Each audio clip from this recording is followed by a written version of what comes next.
Hey everyone, welcome back to our channel. Today I'm going to show you how to add Google Map location to a website.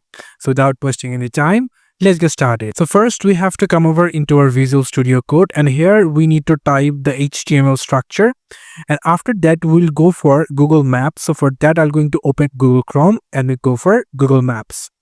And then into the Google Maps, if I just come over into this over here, as you can see, it is a Diwani Bazaar.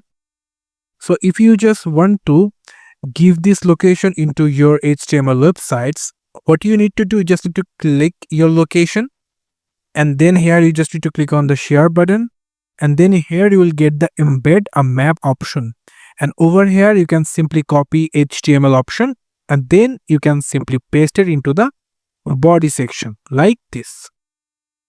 And then you can simply add a header. So if I just add a h1 tag and right over here Mullapara location, and you can simply save it. And now if you open the live server, and as you can see that here is your location is rightly linked in with your website. You can simply zoom in, zoom it out, you can simply do it as well. So that's it. This is how we can simply add Google Map in your HTML website in a very simple way. Thank you so much for watching this video.